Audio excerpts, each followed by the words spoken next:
If a teacher is grabbed by the throat in the middle of class, would you want them to strike back? Or stay calm to save the whole room? Today you'll watch 29 seconds that flipped an entire school. Naomi Carter, former soldier turned teacher, faces Aiden Hale, the son of a senator. No punches, just one precise touch, one step back, and a command that killed the storm.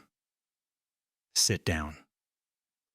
The uncut clip spread everywhere, pulling media, politics, and the school board into one question. Discipline or violence behind Sophia's phone is the whole truth. Behind Aiden's father's tie are emails that edited the story.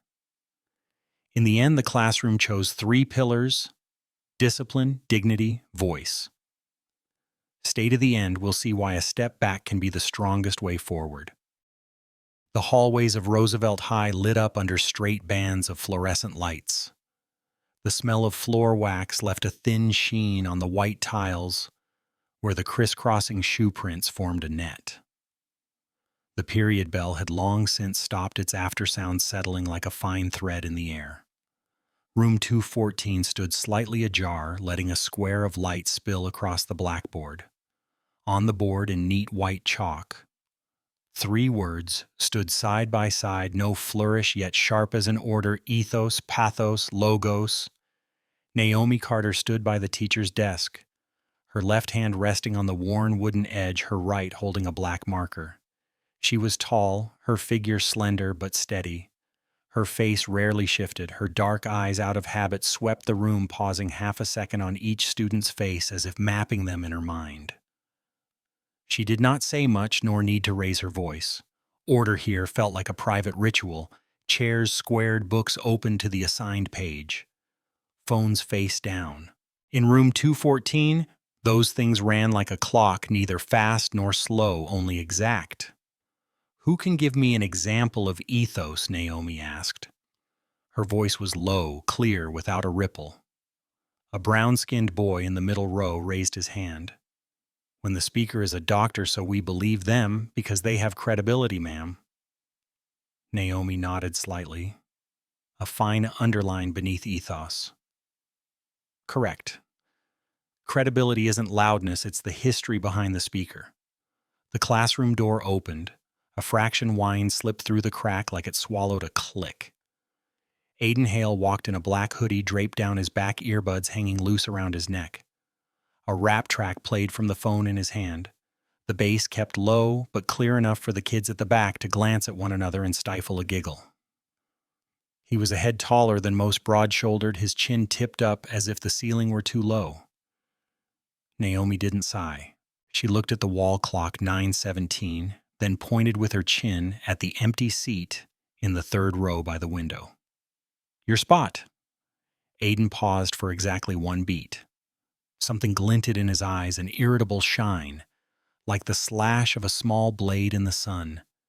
He didn't speak, shrugged, tossed his bag onto the chair, and slouched back, the back of his hand, tapping time to the music. His gaze not on the teacher, but on the window, where a patch of blue sky was divided into little squares by metal bars. Naomi continued. Pathos Sophia Martinez sat along the wall row, bright-eyed fingers holding a blue fountain pen. She raised her hand. It's when a story touches emotion. The listener is moved, then persuaded.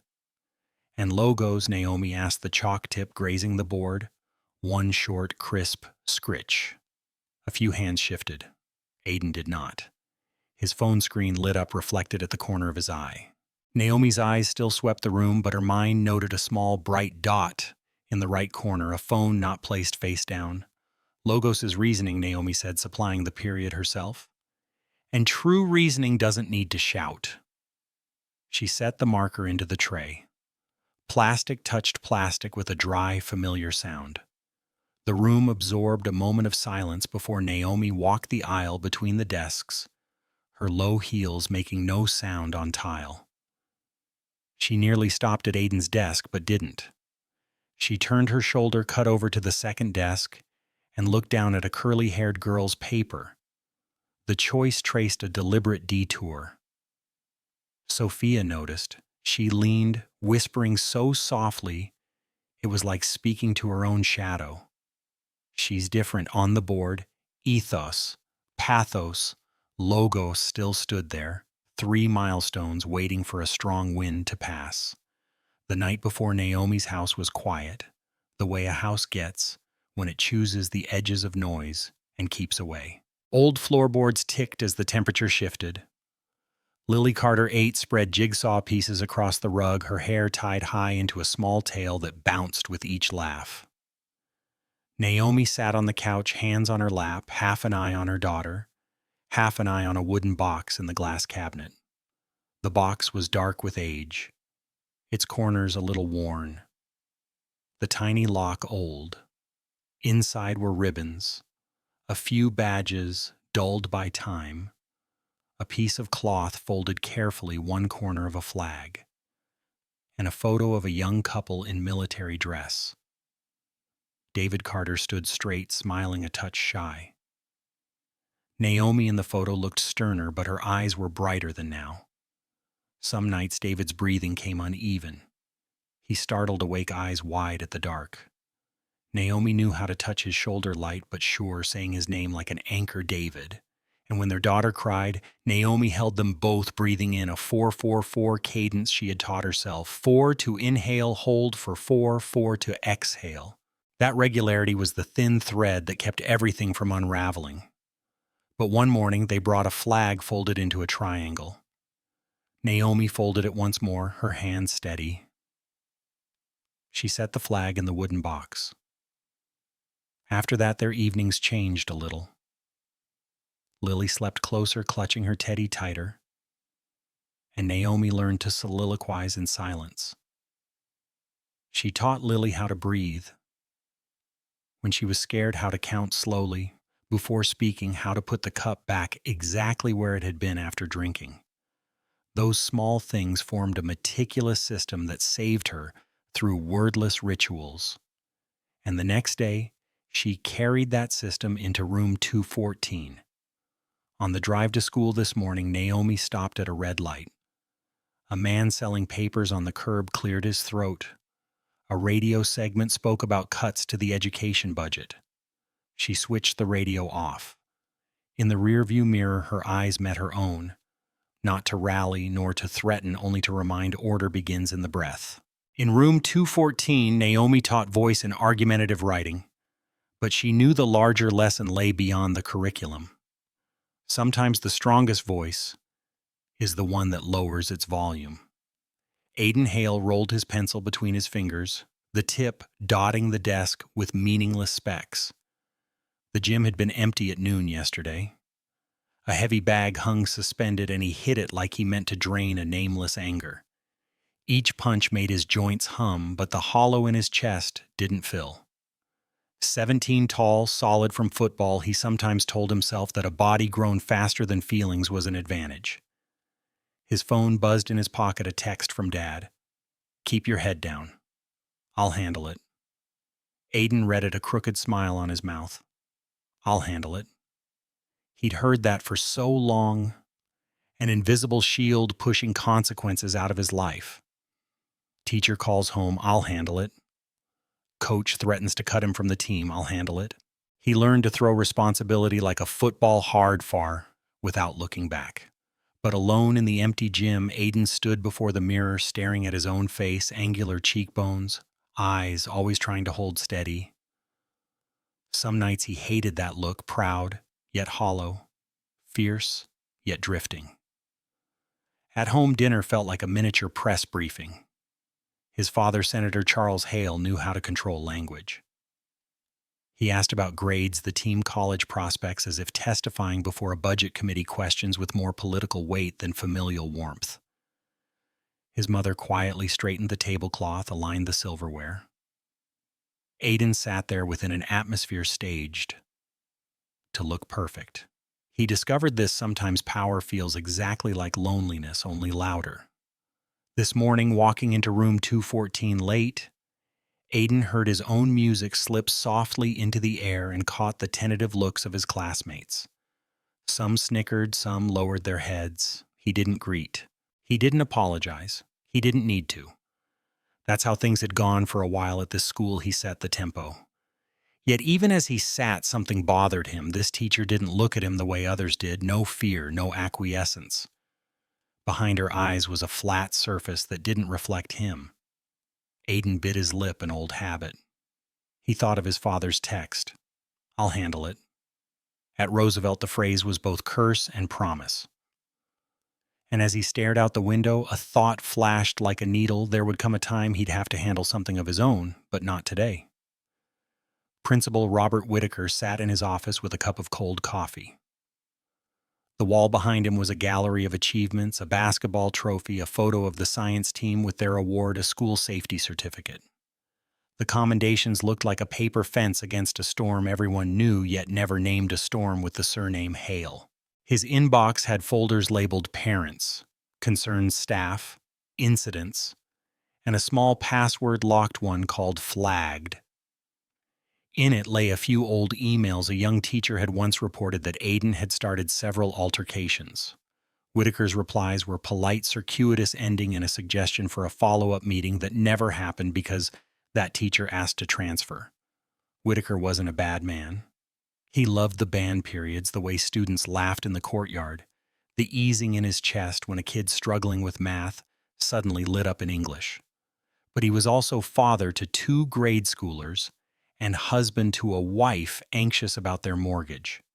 When the phone rang and the voice on the other end was low, steady, friendly enough to disarm, yet edged enough to frighten Senator Charles Hale, Whitaker understood that some decisions weren't only professional. His hand reached for the keyboard. He opened a draft. "Dear Senator Hale," then deleted. He opened another draft to a teacher considering benching Aiden Coach Miller. "I understand your concerns, but before making a final decision, let's—" and stopped again. On his desk, the school safety policy lay open.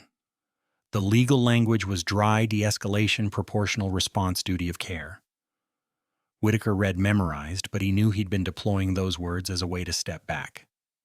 He exhaled and looked up at the clock. 9:19. He told himself today would be no different from any other day. And then, as with all no different days, it began with the smallest details: a boy late to class, a lesson on voice, a gaze that did not flinch. Whitaker hit save on the draft. "Let nothing happen," he murmured, unsure if it was a prayer or a command. Sophia Martinez held her pen the way one holds something precious. When she wrote, her lines were straight, orderly, with soft curves like a smile. Sophia's father shot wedding photos. His arm always trembled slightly when he cradled the camera, but looking through the lens, he became the calmest person in the world. When you pan, he coached, don't only rely on the stabilizer. Stabilize with your breath. Inhale. Hold. Release. The frame stays still when your heart stays still. Sophia carried that lesson into everything: presenting, debating, washing dishes. She didn't like noise, but was fiercely sensitive to injustice. She noticed the moments when people looked down out of shame or fear, moments rarely photographed, never preserved. This morning, when Aiden walked in with that small thread of music, Sophia knew something would happen. Not because he was loud, he was too used to filling space to be truly loud, but because she recognized something else. The teacher didn't retreat. Most teachers would find a pretext to keep lecturing, pretend not to hear, or issue a reminder pitched between fear and anger. But Naomi Carter only pointed to a seat. No extra words. Sophia set down her pen. Her thumb brushed the phone beneath the desk. Checking again, battery full, storage free. Not because she wanted to chase a story. She wasn't Rourke. But she felt like a photographer facing a moment likely to vanish. If no one kept it tomorrow, everyone would retell it to favor the powerful. She heard Naomi ask about logos. She heard Aiden's tapping. She heard the fluorescent light above them buzz ever so softly. Sophia inhaled, held, released. At the next desk, a boy whispered, "She's dead." Sophia snapped her head over, frowning. "No. Perhaps today's dead point wasn't where everyone assumed. Naomi dotted a tiny point after Logos. She turned, looking over the rows. In each face she read very human motions: anxiety, fatigue, sulk, curiosity. The posture reading skill had not left her even after the service, the exact degree of a lifted chin, shoulders slack, or raised palms down or open. The signals made up a control panel. "Now let's talk about voice," Naomi said. "Not just the sound. Your choice of how to show up." She moved slowly down the center aisle. The space between her and Aiden shrank. Aiden looked out the window, then flicked his eyes toward her, a smile that nicked the air. Naomi didn't stop by his desk. She paused one desk away, bent over a curly-haired girl's draft, and pointed to a misused word. "Change there to there. The sentence will tighten." Aiden scoffed so lightly it was like a slip of wind. Someone in the back coughed. Sophia's hand grazed the edge of her phone. In his office, Whitaker stared at his calendar, unaware the light in 214 had just buzzed a second time. "Voice is also responsibility," Naomi said, setting the chalk into the tray. The click of chalk against metal was a period. She turned back, sighting down the right-hand row. "When you have a voice, you can silence others. You can make others speak. You can pull a room back from chaos or throw it in." Aiden's hand lifted off his phone. He pivoted, facing Naomi, chest expanding. For a split second, white light from the ceiling carved his cheek, sharpening the jawline and the pale shadow of stubble. He raised his chin a little higher, enough to shape a stance of "I'm above." Naomi did not step back. She stood her ground, feet under her hips, weight low, shoulders loose, breath steady. "Brandon," someone whispered from somewhere. But there was no Brandon in room 214 today. There was Aiden and a woman who had once worn rank. The brief name mistake felt like a prophecy. Violence looks the same in any name. Aiden's mouth edged up as if he'd received an invitation. He stood. The chair scraped the floor with a long, shrill note, like a blade drawn across tile. Heads tilted toward them.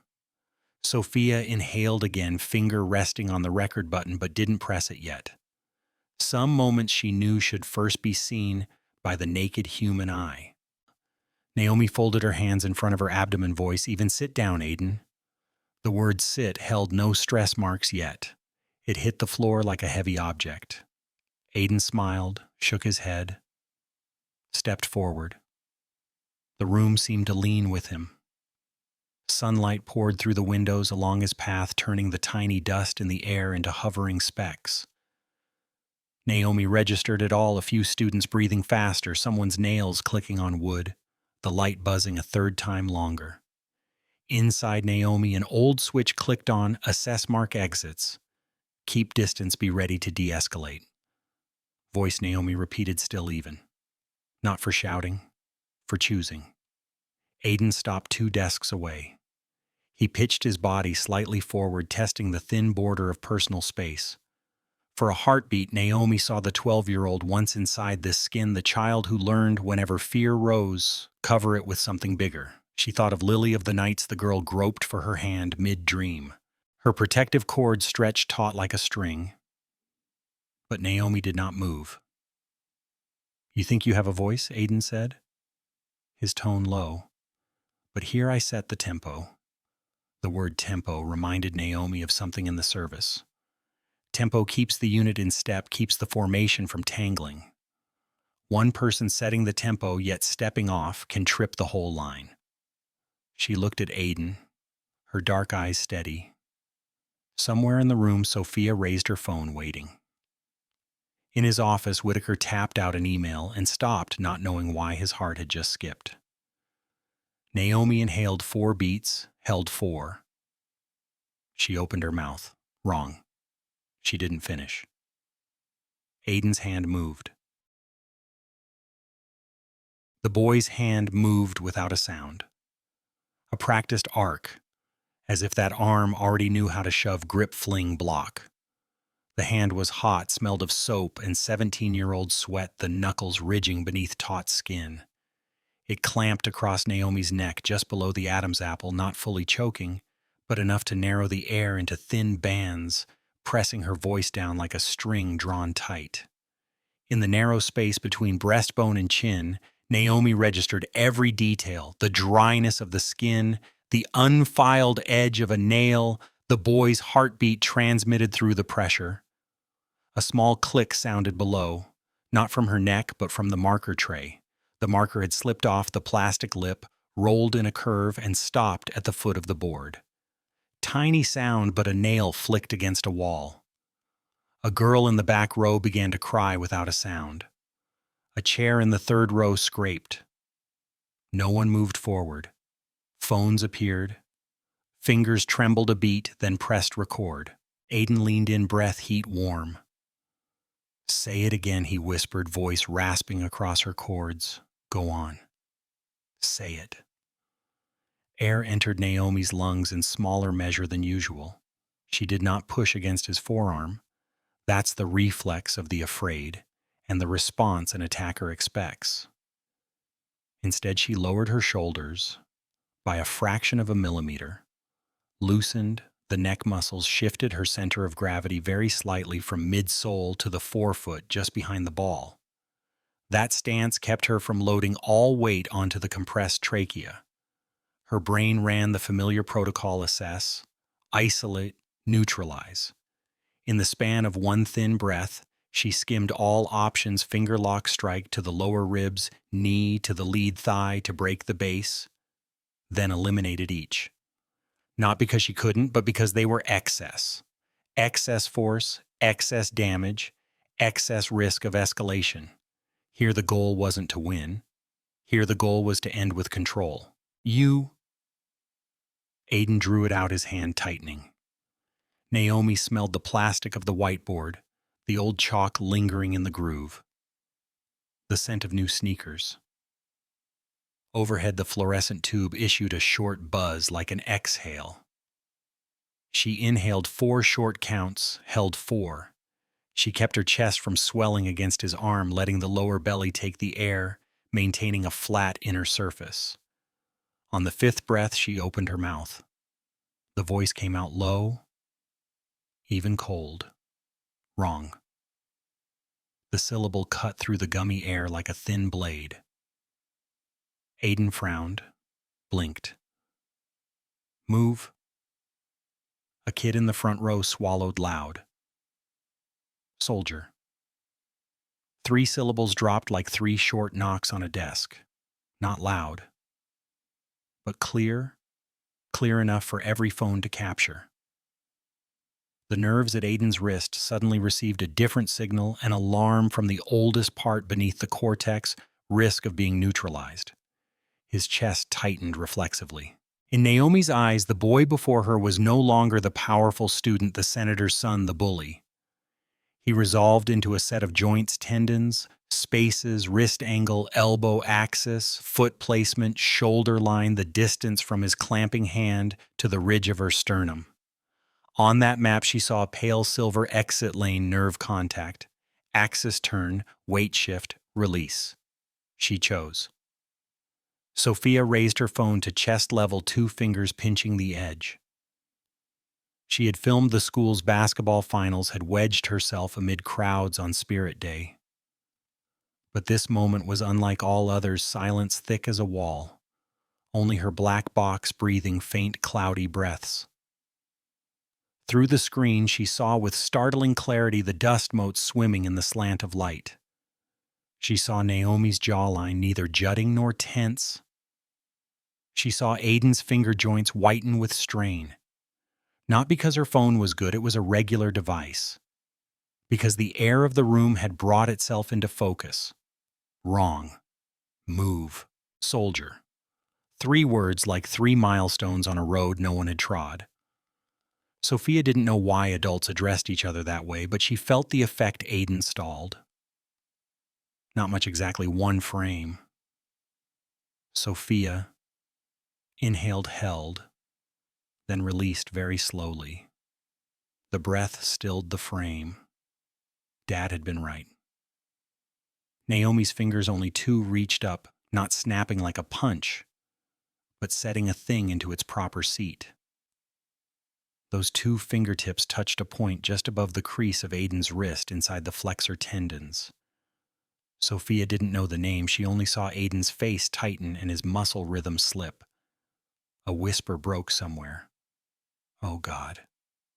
Naomi turned a quarter-shifting axis from right shoulder to left hip, like a dancer gliding past the stands. Aiden followed the momentum of his own force, his forearm drawn off its line. His body tipped, meeting the floor with a neat thud, no crash. His phone skittered under a desk screen, flashing. Sophia's lens did not shake. She held the phone exactly as her father had taught, letting the scene speak. Naomi stepped back one pace. She did not pin the arm, did not necklock, did not throw another strike. She left reach, opened a safe buffer of air between their bodies. "Sit down, Aiden," Naomi said. Volume just enough for every phone in the room to catch. Sophia saw the strangest sight she'd ever seen, the big student opening his mouth without sound, his face flushed, as if after a mile run, then bursting out in a hoarse line. "You're dead." He staggered up, banged his shin against a desk edge, knocked his chair with a crash. A few kids screamed. He bulldozed down the aisle and slammed the door. Sophia held the phone for 2 more beats, panned slowly to Naomi. The teacher bent, picked up the fallen marker at the foot of the board, and set it back into the tray. The ordinary motion became a ritual order restored by returning a thing to its right place. Sophia stopped recording. She shook not with fear, but because her heart was going too fast. A boy beside her whispered, "No one will believe it." Sophia met his eyes. "There's proof." The door settled its boom, reverberating in every chest. Naomi remained where she'd stopped after her step back. The gap between her and the spot where Aiden had gone down still glowed like a chalk line. The pressure at her neck had dissipated, leaving only warm traces. Quick check breath, even vision steady, no dizziness. Good. Her gaze moved across the room, slow and straight. Pale faces, a few kids holding their phones with their hands still open, unsure where to grip. A boy by the window crying without sound. Books to page 143. Naomi said, her voice so normal that even she felt it sounded like someone else's. As she spoke, she counted breaths. 1, 2, 3, 4. No one moved. Naomi didn't repeat, didn't raise her voice. She took a book from her desk, turned to page 143, and placed it on the student's desk in front of her. The motion was slow and deliberate, like laying a cloth over a trembling table. She tapped the prompt lightly. The first sound to return was the rustle of paper, another book, then another. One kid peeked at her, saw she wasn't watching, bent to flip pages. The room's breathing lowered its tempo. Pens on paper, a boy's hiccups dwindling. Naomi returned to her desk, did not touch her neck, did not touch anything that might make her the center. She looked at the board at ethos, pathos, logos, and suddenly understood the lesson she'd just taught without meaning to. Ethos is what people read in your actions before they ever hear it in your words. Somewhere in her head, a question flashed. Does this merit an alert? Her answer was immediate. Yes, but the manner of alert is part of the lesson. She would report by the book. Naomi took her notebook and logged 4 factual items for the report. 0920. Aiden Hale entered late. 0921. Played music, refused to sit. 0922. Approached, grabbed throat. 22. 23. Neutralized via wrist nerve contact, controlled, stepped back. 24. Subject exited, issued threat. Her pen moved steady, the letters clear. She placed the period like returning an object to its place. The door cracked. Coach Miller poked his head in, eyes full of questions. Naomi met his gaze for a second, then gave a small nod. I've got it. Please have security check the hall. He nodded and vanished. "Continue," Naomi told the class. She didn't force a smile. A counterfeit kindness now would only mint a new fear. 10 minutes later, when pen scratch had become a kind of room tone, Naomi finally sat.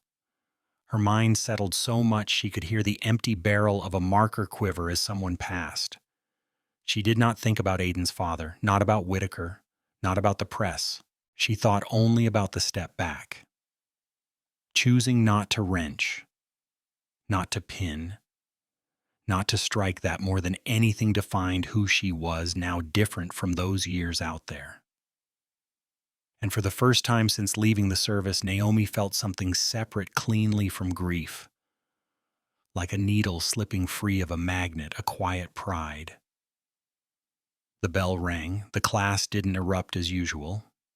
They packed lightly, met her eyes without skirting. One student lingered Sophia. She slid her phone into her pocket, looked up.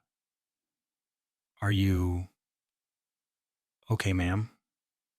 Naomi held the bright gaze. "I'm okay." "Thank you," she started to add. "Don't post anything," but stopped herself in time. Voice is responsibility, but also a right. She didn't yet know what the girl had captured or what the outside world would do with it. She knew only that everyone in this room had just learned a lesson not found in any book. The classroom door had slammed behind Aiden, the shock traveling from his shoulder blade down to his elbow. He tore down the hall as if chased by a nameless thing. The air outside the room was cooler, the floor cleaner's sting sharper. His steps pounded as if he meant to leave dents. But each strike echoed back an image in his head, his face meeting the floor. Not a fall, a placement. His right wrist tingled where the teacher's 2 fingers had touched. A warning tingle like the prickle when blood returns to a limb long compressed. Aiden whipped his hand to shake it off. He heard the class next door go quiet for a beat, then murmur as if nothing had happened. "What the hell are you—" A hall monitor's voice rose at the corridor's end. Aiden veered cut left, clipped his shoulder against the wall, pain spiking. He swore in an automatic chain at no one. Too many sounds in his head, but the loudest was the teacher's quiet when she said, "Sit down, Aiden." He shoved into the boys' restroom. Empty. He took a stall, slid the latch, braced both hands on the sink, stared into the mirror. The face in the glass was red as if someone had thrown paint. Neck veins stood out. He twisted the tap. Water ran ice cold. He splashed his face. Useless. Shame doesn't wash with water. His phone buzzed. Text from Dad, "How's class?" Then the waiting dots. Aiden stared mind blank. He didn't want to type. He needed a story, a framing. He was used to that change, the setting pick, the accent torque, the sentence. But that thud refused to lie down in the story he wanted. The dots vanished, then returned. Another text, "Call me." Aiden hit dismiss. He didn't want his father's voice right now. That voice would turn shame into anger, anger into demands for payback, and make him a courier in a war he didn't control. He inhaled, trying to hold on to the one thing he'd learned this morning: sometimes stepping back isn't losing. But the line rose in his head, in the teacher's voice, which irritated him like someone writing his words with someone else's pen. He shut off the tap, tossed the paper towel. Leaving the restroom, he decided to find a packed crowds made everything easier to breathe. There, he could retell it his way. On his way, he heard 2 underclassmen whisper, "Sit down, Aiden," then laugh. He snapped around to bark. They froze, blanching. Aiden opened his mouth, then closed it. He walked on, fists clenched hard enough to make his nails hurt. "I'll handle it," he told himself. But it was still undefined. Sophia. The cafeteria felt like a trading floor at the open. Fragments of news flew back and forth, sticking to lunch trays, table edges, hoodie hems. He choked her. She slammed him. No, she threw him. No, she touched something and he fell. Each retelling shaved or added a millimeter of truth. Sophia opened the app. She didn't upload yet. She reviewed. The clip was 29 seconds. The frame wide enough not to cut off the faces. Audio clear, no shake. She hit play once, twice, 3 times. Each time she made mental notes, 3 words: brief contact, axis turn, step back, command, marker. No punch, no curse from Naomi. Nothing that fit violent retaliation. Post it, her best friend whispered. If you don't, they'll say she... Wait, Sophia said. She thought of Naomi, who had chosen not to police her voice. She thought of voice as responsibility. She decided post the whole thing, no cuts, no clickbait caption. She typed a short, cool line like a lab note.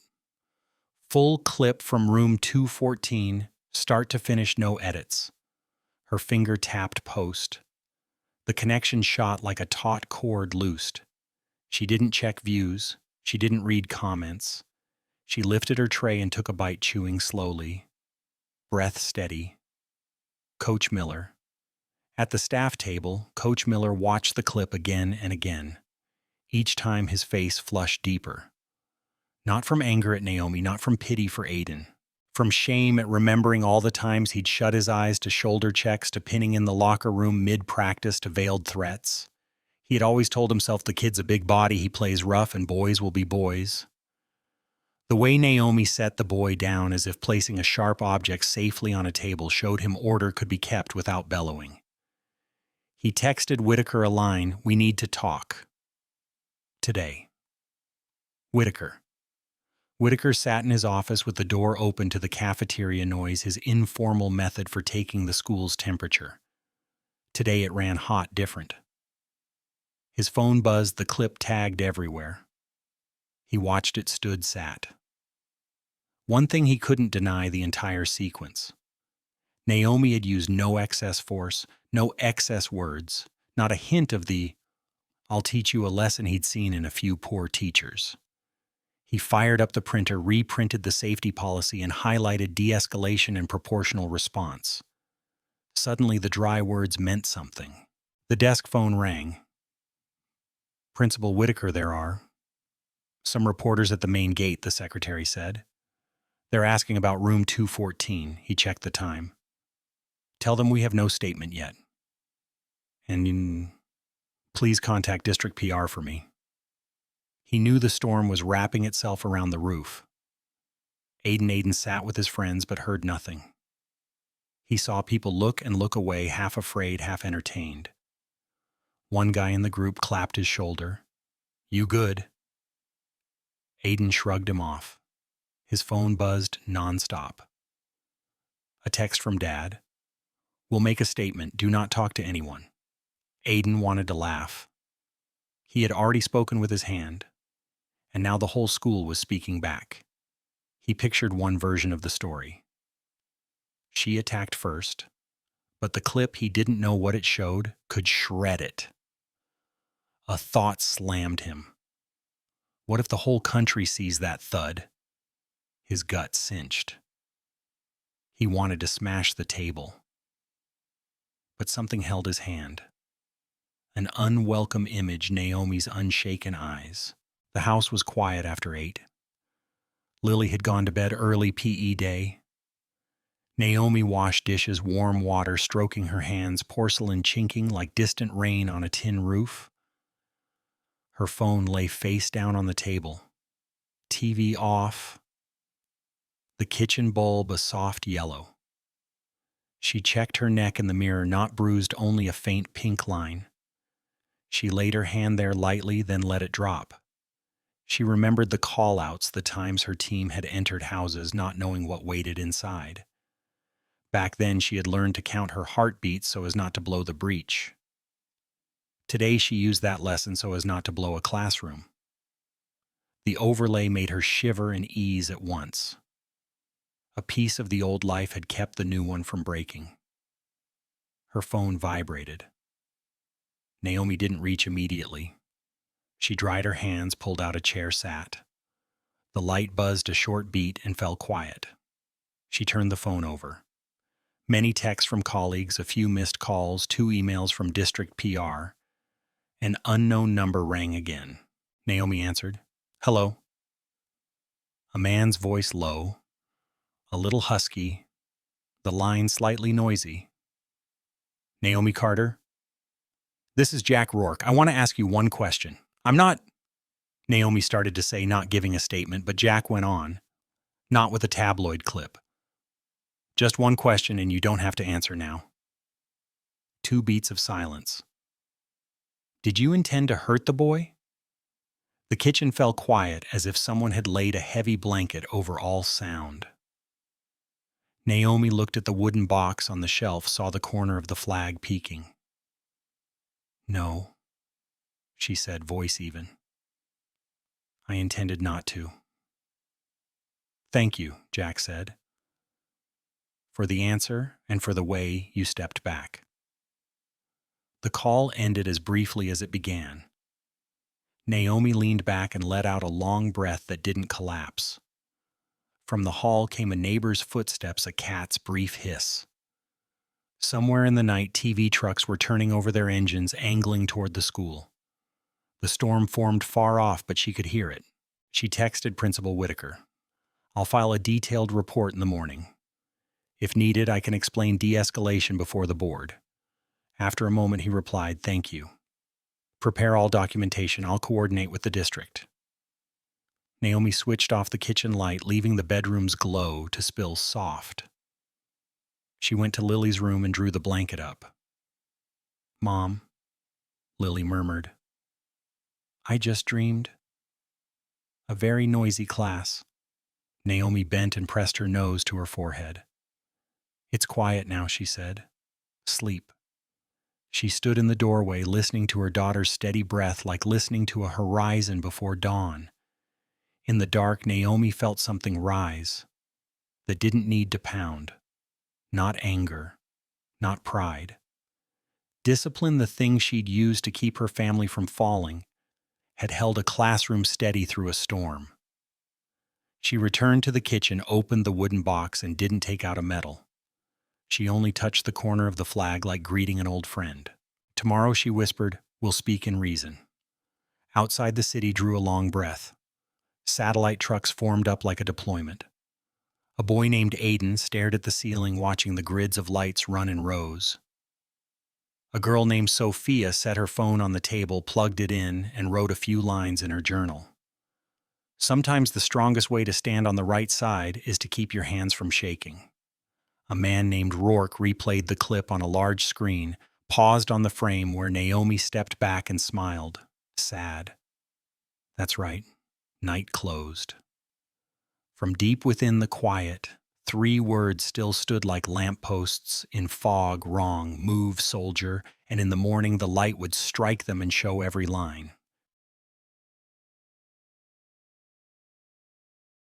The next morning, Roosevelt High's parking lot looked like a movie set. Satellite vans lined up, dish masts, blooming like metal flowers, pointed at the sky, coils of cable slung across white and yellow stripes.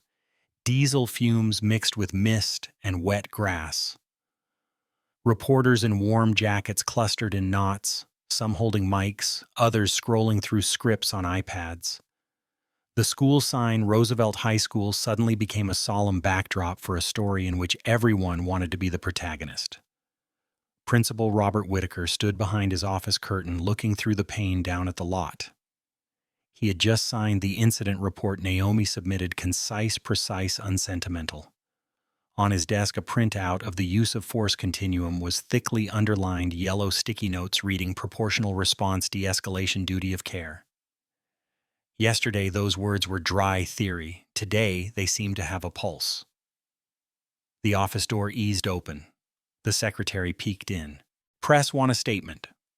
District PR plans a release at 10 a.m. Senator Charles Hale is on his way. Whitaker felt his chest tighten. The name Hale had been a knot in the school's piping. For years looked smooth clogs at a touch.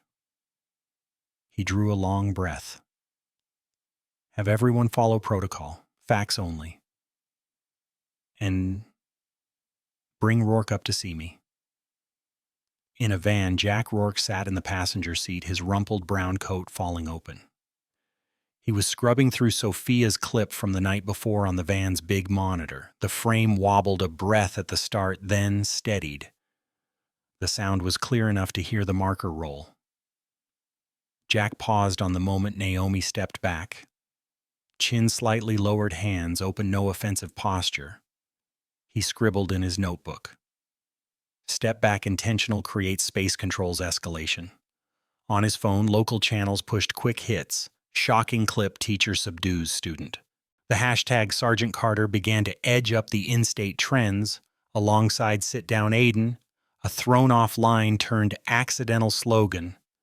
The filmer's account labeled Sophium, captioned with near-austere simplicity, full clip from room 214, start to finish, no edits. Jack smiled. A kid had grasped what many editors forget: continuity. Truth is its own ethics. Jack's phone buzzed. A colleague texted, hearing Senator Hale will call a presser on campus. Want to bet Jack didn't reply. He remembered Iraq nightly broadcasts, had once set clips of medics' minimal intervention in the middle of stray gunfire reels. His eyes knew the difference between a strike back and a neutralization. Here, he saw the latter. Jack stepped out and headed straight for the office. Whitaker greeted him with open arms, eyes showing that he was late without being late. I need someone who knows the terminology, not the clickbait, Whitaker said plainly. You've been in a war zone. You've watched it right, Jack nodded, voice low.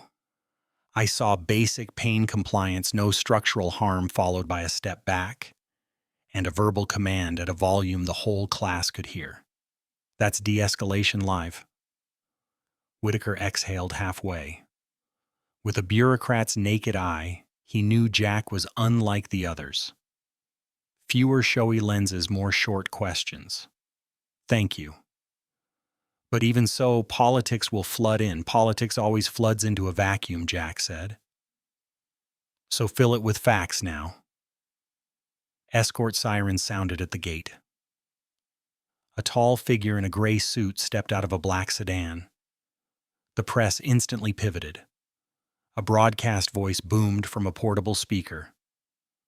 Senator Charles Hale has arrived at Roosevelt High.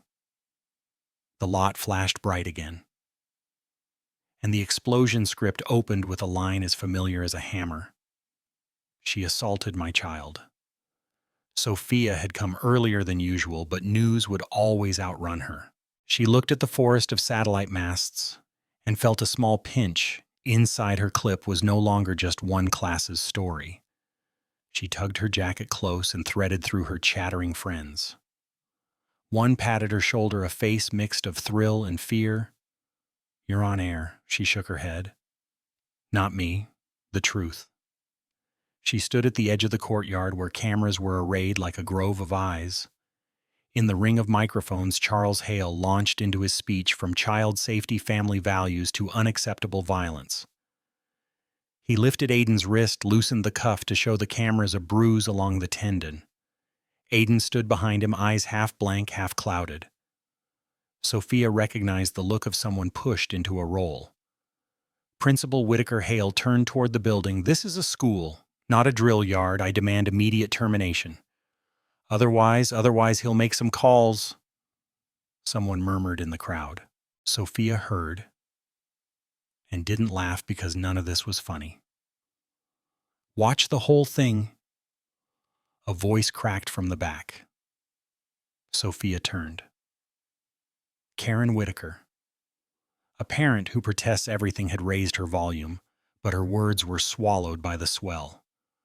Right then, behind the press cluster, a group of students clambered onto stone benches. Full clip, phones shot up. Sophia suddenly felt she had to act before the story got buried under shouts. She inhaled. Held. Released. She stepped onto the planter's concrete lip, found her balance, and pulled up the clip. A parent made room. A reporter angled a mic toward her. Sophia didn't speak. She pressed play. A 6.7-inch screen bloomed. Wrong. Move. Soldier. Exclamations rippled like surf near and far.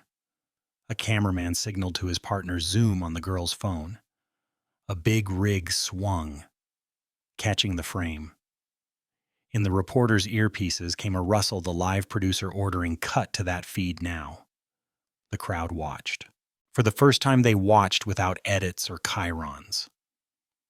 They watched the hand clamp, heard the marker hit the floor, saw Naomi's 2 fingers touch the point and step back. Some swallowed when they heard, "Sit down, Aiden." Someone whispered, "Oh God," just as a classmate had in the room. When the clip ended, the air felt vacuumed. Then the murmurs rose. Someone said, "That's restraint." Another countered, "It's still contact." One reporter, Jack, of course, didn't thrust a mic, just jotted, "Reframe neutralized versus hit." Naomi did not pursue. Step back equals de-escalation. Charles Hale stood a few beats as if he'd swallowed grit. He turned to his aide, his eyes flashed. A smile flew back up like a curtain in time. "We respect veterans," he told the mics, "but children must be protected. Military behavior does not belong in schools." That line plucked a nerve in many.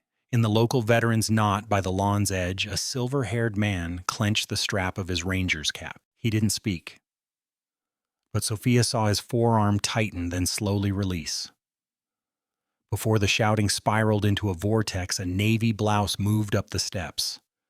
Naomi Carter cut the edge of the frame like a straight line across oblique ones.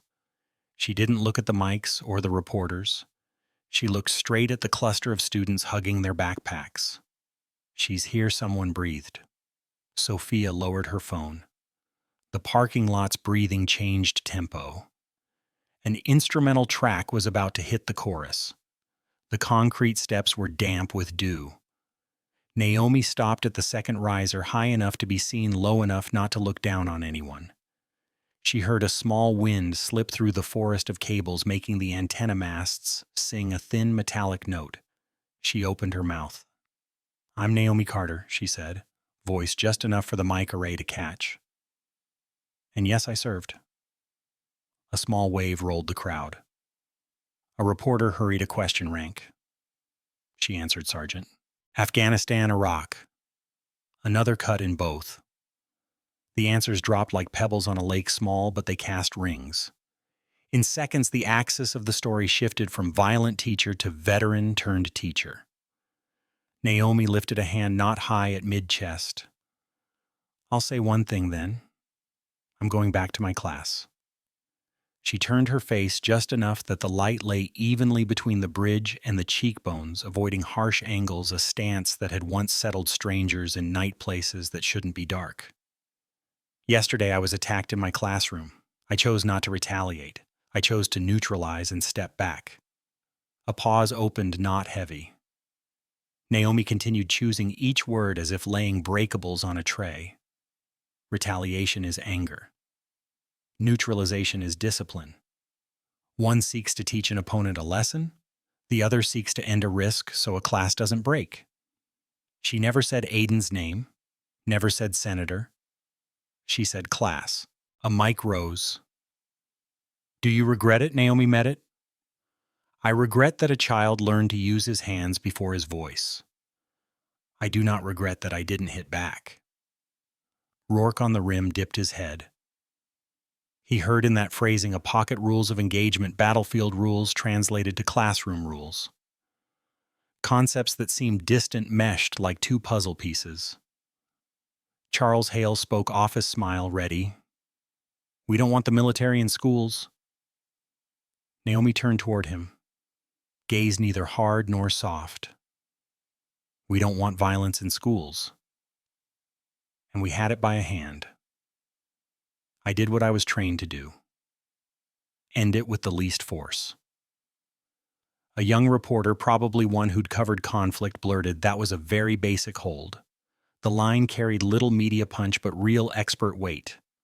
The camera drifted to Rourke for a nod. He answered under his breath, more to himself than anyone. "Yes." Naomi closed, "I'm a teacher.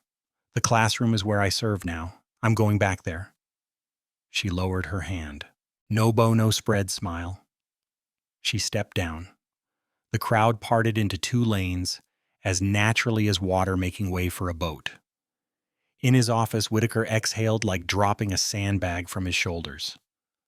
At the gate, a few reporters tried to hook Naomi with questions. She didn't stop. Second period was about to start on time. On the lot's edge, Aiden leaned against his father's car, hands in pockets, trying to hide the lingering tingle in his wrist. He watched Naomi's back and suddenly understood why his anger weakened in front of her. It found nothing to latch onto. Anger needs equal resistance to detonate. She didn't explode, she put it into emptiness, and anger sank. Aiden turned away, squinting as if at sun. He didn't know what real shame smells like. This morning it hovered somewhere between diesel and wet grass. That afternoon, the school's multi-purpose room became a hearing chamber, long tables with cloth stand mics, a 3-minute timer for each speaker, folding chairs lined up like grammatical frames, U.S. flag beside the state flag, white overhead lights on. The air was both formal and tentative, like a classroom refitted into a court to judge how order is kept. Michael Chen's school board member adjusted the mic to his mouth. Blue check shirt, simple tie. A techie turned education administrator, he was more used to lining up time lapses than microphones. But today his hands felt steady. The speaker list lay before him: parents, teachers, students. A veterans representative, the district's counsel, and the PR spokesperson. In the front row, Charles Hale sat straight as at a congressional hearing. Opposite him, Naomi folded her hands, Whitaker at her side like a lean pair of lifters. Michael began. "We will hear facts and perspectives. No shouting, no interruptions, no applause. This is a school." The buzz dipped. He signaled the projector. "First, we'll view the entire Room 214 clip recorded by student Sophia Martinez." The hall went mute. The clip ran. This time there were no gasps. People watched like a silent era film, scanning small movements for meaning. When Naomi stepped back, Michael froze the frame. "Note, this is the de-escalation point. Per policy, stepping back is encouraged after neutralization." He put the policy page up. A laser circle around the line: staff should de-escalate whenever safely possible. A parent raised a hand to speak. "I'm the mother of a 10th grader. I don't want anyone touching my child." Michael nodded. "We understand." The policy also requires minimizing contact. But when contact in the form of an attack occurs, as you just saw, the school permits minimal neutralizing force to end the risk. District Council added state law's reasonable force term applies when staff must protect other students and themselves, so long as the force is proportionate. He pointed at the clip. "Here, no strike, no choke, no prolonged restraint. There is release. Step back, verbal command." Keyboards clicked, reporters taking notes. A veterans representative rose, slender man, faded cap. "Name's Frank Walters, Army Rangers, retired. I'm not here to cover for my own, no matter what." But Ms. Carter did exactly what we teach kids: control yourself, reduce force, protect those around you. Charles Hale requested the floor next. He stood all the practiced ease of the chamber. "I respect service members, but this is a classroom. And my child was injured. You can see the bruise on his wrist, that's a fact." He held up a photo of the bruise. "She is an adult. He is a child." The room rustled, but Michael raised a hand. "No shouting. We have many to hear," he invited Naomi. Naomi stood and approached the mic. She set a folded sheet before her, hardly glancing down. "That morning I was teaching about voice.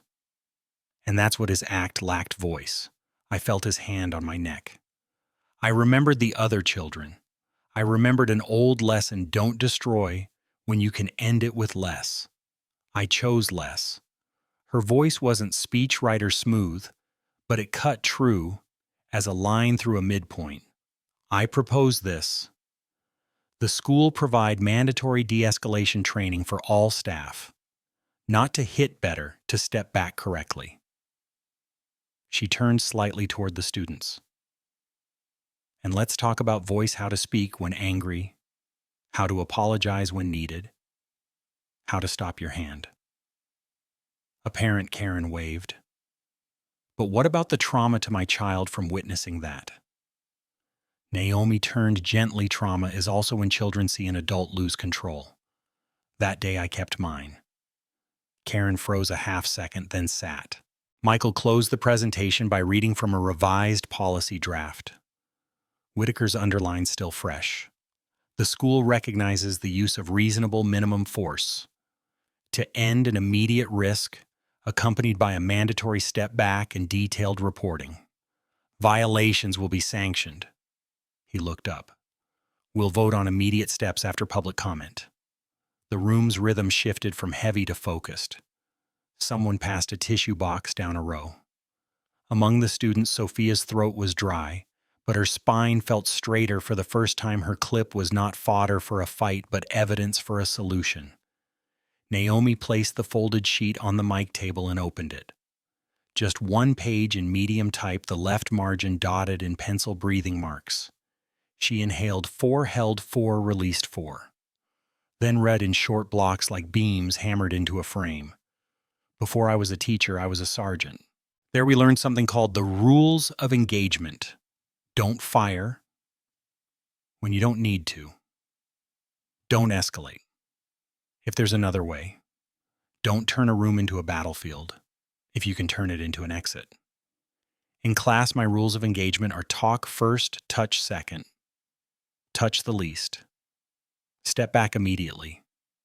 Not because I'm afraid to lose to a student, because I want them to win against themselves. She paused and looked toward the student rows. Someone asked if I regret it. I don't regret not hitting back. I regret that a boy was taught that hands go before voice. Maybe we adults haven't taught enough of what I'm teaching today: voice. Voice isn't shouting louder. Voice is your word choice when your heart is hammering, knowing to keep your mouth shut when your mouth wants to spit fire, daring to say I'm sorry with a pack at your back. Voice is also posting a clip long enough so the truth isn't cut. Thank you, Sophia. She glanced toward Sophia, and the room seemed to part to let that look pass. Sophia flushed. A quick smile appeared and vanished like a check mark in a margin. Naomi lowered her eyes to the page. I propose 3 immediate steps. Mandatory de-escalation training with practicals: keeping distance. Setting voice shifting weight, stepping back. 2.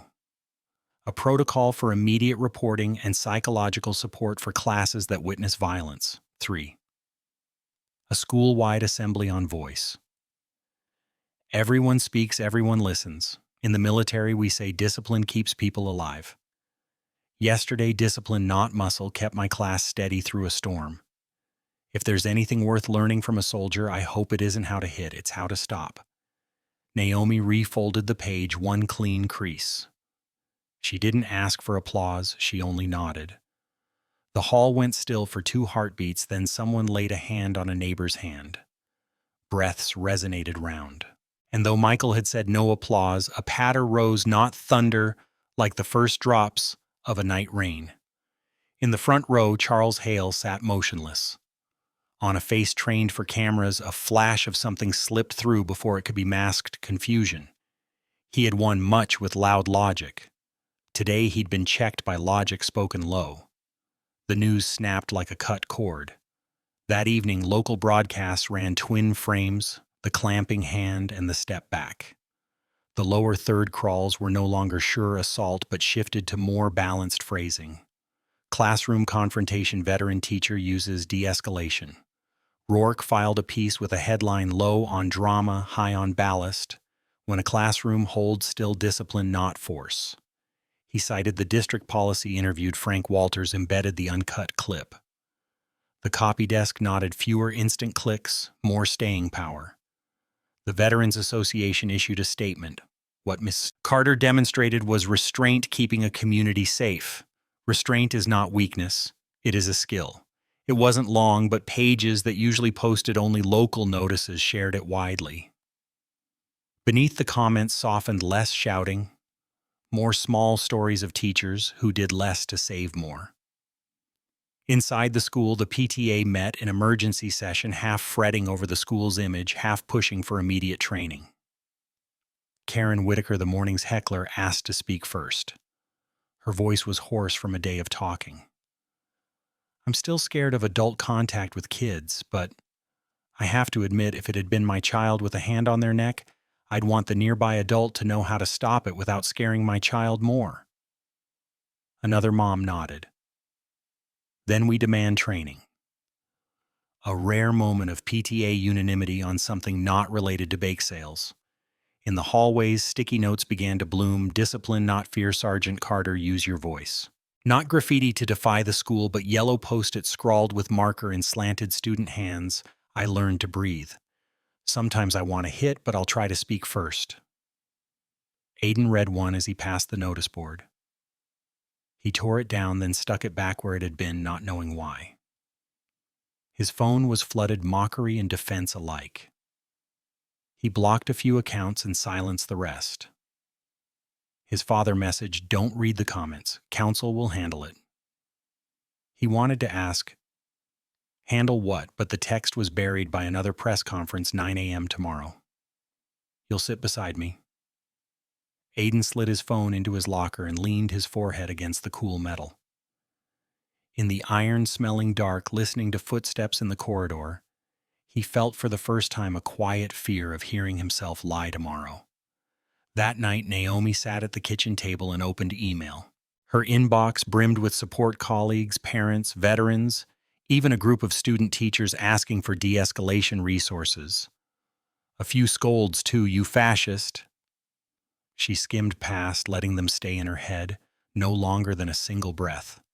She wrote Whitaker, "I'm ready to help build the training. We'll need hands-on."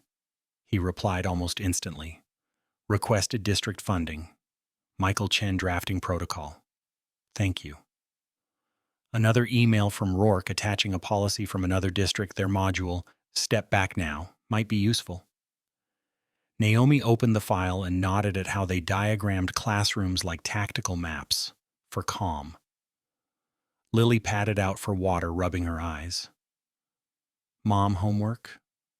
Naomi smiled, lifting her onto a chair. "I'm thinking about how to teach teachers to breathe," Lily giggled. "I'll teach 4, 4, 4. Mother and daughter counted and blew a gentle refrain. The kitchen window was cracked. Night wind brought leaf whisper. Elsewhere in the city, Charles Hale sat in his wood-paneled office watching the news replay Naomi saying, "I did not hit back." He turned the volume down just enough to hear his own lips murmur, "She knows her words." An aide entered with the next day's presser schedule, a donor call list, a few lines of message guidance. On the desk, a file was tabbed, Incidents A-H still unopened. Before bed, Naomi took out the wooden box and slid a metal free. She didn't pin it on. She set it on the table, a paperweight on the draft proposals humming in the AC. The dull metal caught the yellow light. She touched the corner of the folded flag. Discipline keeps people alive. The old line stood in a new kitchen, fitting strangely well. Sophia sat on her bed with her laptop and drafted a short piece for the school paper, "When Clips Don't Cut, Why Length is Ethics." She wrote about adding no words, removing no frames, letting truth be exactly as long as it was. Below, her father commented first from an anonymous account, "Frames stay still when your heart stays still." She dropped a small heart and closed the lid. Rourke ended his article with a sentence rare in news copy in room 214, Discipline. The thing that once kept people alive downrange kept a class still. When adults choose less, children receive more. The editor read, nodded. It ran. And so a city settled into night with its stories quietly veering. At the center, a teacher folded her proposal sheet, inhaled 4, held 4, exhaled 4, and smiled the smallest smile. Tomorrow she would speak again, not louder but clearer. Rourke received the screenshots. His pulse ticked up. He wasn't a prosecutor, but he knew the outline of power showing its neck. He opened a document and wrote the lead. Not everyone rewrites history with laws. Some do it with drafts. He sent Collins a meet time for that afternoon coffee shop by the county courthouse. Meanwhile, at the State House, Hale's aide received an odd subject email IP log check. He opened it, his face blanched. His eyes flicked to the door. Inside were 2 log screenshots, clear as noon. "Do you want me to?" He dialed internally, voice shrinking. The rumble on the other end. "Calm down. We get ahead of the story. The press forgets fast. The press does forget fast. System logs don't." Collins printed another copy. She stood, grabbed her coat. "We don't have a match yet," she told herself, "but we sure smell gas." Charles Hale walked into the closed briefing room with a paper coffee cup, steam warming a face that usually ran cool. 3 sat at the table: comms advisor, private attorney donor coordinator. The wall screen showed a chart voter favorability line in a slide. Next to it, a grid of corporate names, once bright stars for him, now faded like a wall, repainted too many times. "We need a new narrative," the advisor said, quick and clipped. "Shift from violent teacher to weak administration system. You're the protector of the system, not the defender of a wayward son." "My son's not wayward," Hale said in a tone that brooked no argument, a habit that had paid him for many years. "And he's not blameless." The lawyer cut in cool. He laid down a stack, a notice of inquiry from the DA's office on interference with school disciplinary procedure and possible unauthorized access. They want all communications with the district regarding incidents AH. "A fishing expedition." Hale flicked his hand. "They have nothing." The lawyer didn't smile. "They have one thing you don't: senator compulsory process, slow, deliberate. If the IP logs are what I've heard, someone will fall. Then someone falls." Hale snapped, pitching the cold coffee into the bin. It splashed the rim brown streak on white plastic. "What about donors?" The coordinator looked down. The list swallowed. 2 out. 3 paused. 1 wants media distance for at least 4 weeks. Hale paced, a beast tethered to an invisible leash. He was used to speaking while others stood still. Now each word tugged a stare. He remembered Naomi on the concrete steps saying, "I did not hit back." The line stripped the lacquer off every script he'd written about violence. He loathed calm sentences. They're acid. They eat the paint off any wall he puts up. Phone buzz. "Aiden, I'll miss the morning presser." Hale clenched the phone. "Miscall him now." He smacked the table. "He has to sit beside me. People need to see family united." Aiden didn't pick up. Across town, he sat in the school counselor's office, face in his hands. Hale turned to the lawyer. "Cut it loose. Whoever used our office's IP, we throw them out." "I didn't know. Not involved." The comms advisor flicked a glance, masking a wince. "Old play used for many scandals, still effective until it isn't." "And tomorrow's board vote?" the coordinator asked. "We apply pressure, numbers, law." Voters' Hale rattled. "And if they expel Aiden, we sue." The lawyer didn't object. The legal toolbox is power's rear guard. But he knew there's one thing a court can't adjudicate: goodwill. It's slick. In election season, it's liquid gold. Grip it too hard and it runs. Hale shrugged on his coat and left. The State House corridors gleamed. His steps slapped marble. He pushed through the doors into chill street air. Cameras still rolled, shutters still clicked, but the lenses no longer clung to him as before. One lens tracked him then, slid toward a man stepping out of a cab, Jack Rourke. Hale checked for a beat, then thinned a smile. The press. Short memory. Not everyone forgets Charles. Night fell. The office lights threw his shadow long and skinny. It was the shadow of a man used to building stories with other people's hands, now asked to put his own under a light. That evening, Naomi rinsed greens at the sink. Water beat steady. Lily sat at the table cutting colored paper into a butterfly. Outside the window, the sky hadn't fully darkened yet, a pale blue like a shirt washed many times. Mom, Lily said offhand, someone at school said I run slow. I was going to shove her, but I stopped. Naomi dried her hand, sat beside her chin in the back of her hand. You stopped because you were scared of being punished. Lily shook her ponytail. Because if I shove, I won't run faster. Nothing gained. The teacher taught me to breathe. Naomi smiled. And what did you do after you stopped? I said, I don't like hearing that. She said sorry. Naomi drew a long breath, warmth flowing out inside. Some lessons thread through politics and media dust to land where they belong, chalk dust and backpacks. She rose and took an old envelope from a cupboard man's handwriting, David Carter. She wasn't one to rummage the past. But tonight, after her daughter spoke of stopping, she wanted to bring the past to the table as a light seasoning. Inside was a sheet folded in two, David's hand from his service days. If one day you must choose between standing up and standing still, remember standing still can be a way of standing up when it keeps others from falling. His script was firm ink, thick in spots where rain had hit the drill yard. Naomi handed the sheet to Lily. The girl couldn't read all the cursive yet, but she pointed at a line. I understand this one, standing still. What do you think standing still is? Naomi asked. Lily bit her lip. Not hitting, but still strong. She spoke like tiptoeing across a new-built bridge. Naomi wrapped an arm around her. Right. Standing still is strong. At dinner, they ate seared chicken and green beans. Naomi gave Lily the short version. Tomorrow she'd speak to the people who decide about a boy at school, Aiden. I hope they'll be both hard and soft, Naomi said. Lily tilted her head.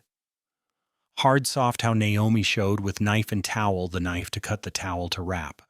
Both protect.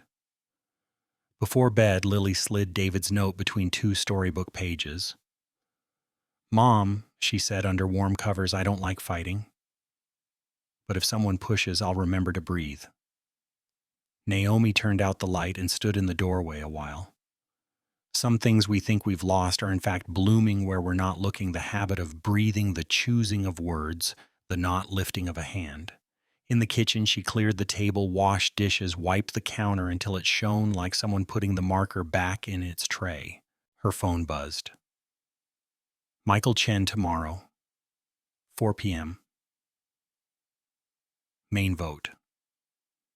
Prep a short statement on the training module. District has greenlit pilot funds.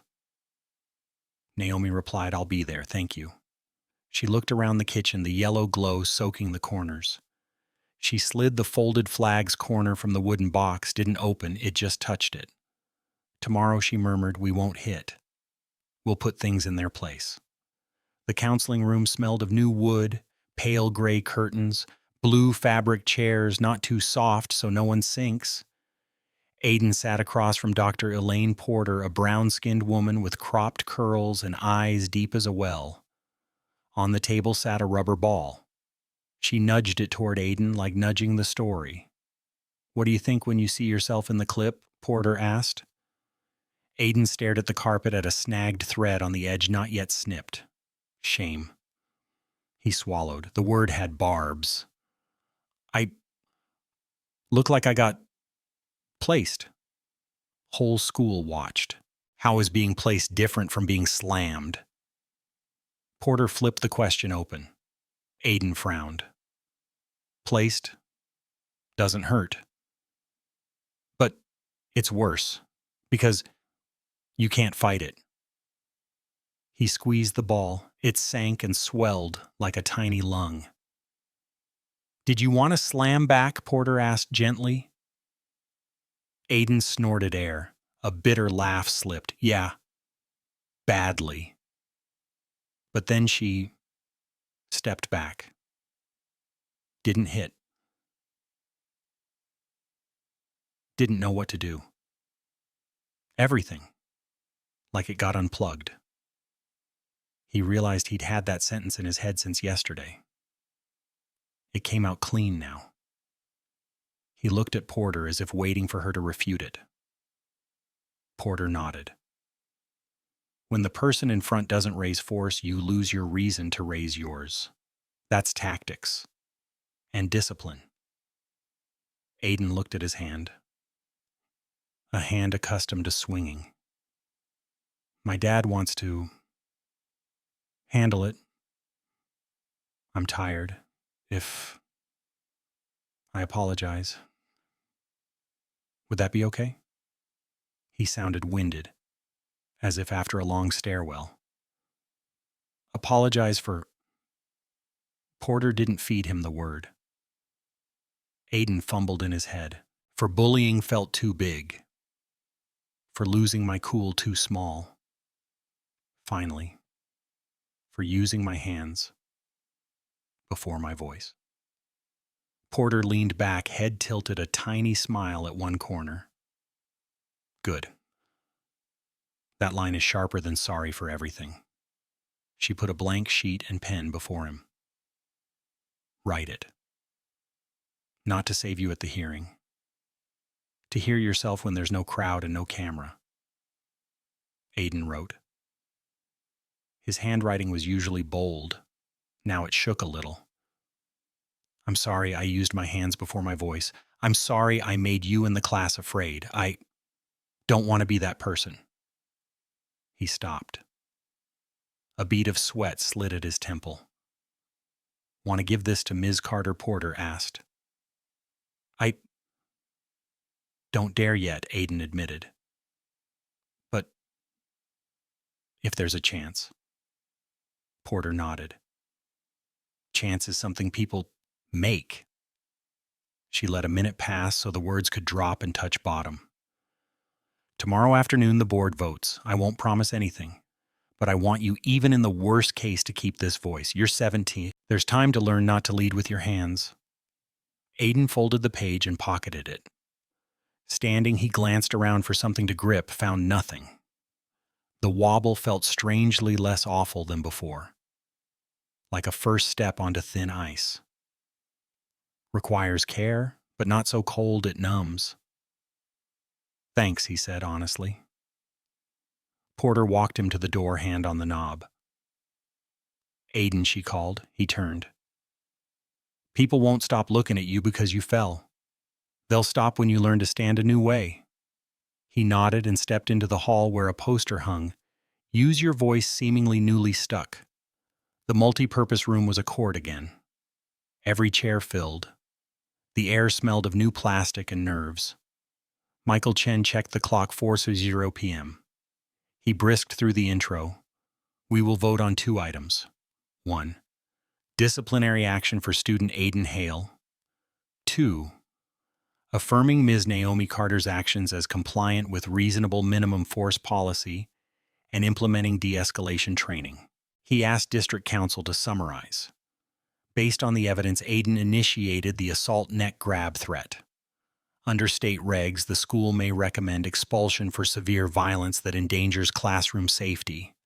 He read on staff member Naomi Carter employed low-level pain compliance, caused no serious injury, stepped back immediately, and issued a verbal command consistent with policy. Public comment was brief. A few parents spoke image and safety sparring. Aiden sat in the last row. Cap brim low, Dr. Porter beside him like an anchor. Charles Hale up front, arms folded, face iced. Michael invited Naomi to speak to the training module. She stood no paper this time. "I propose 3 parts: voice setting, volume, choosing words, distance, reading, posture, keeping a safe line.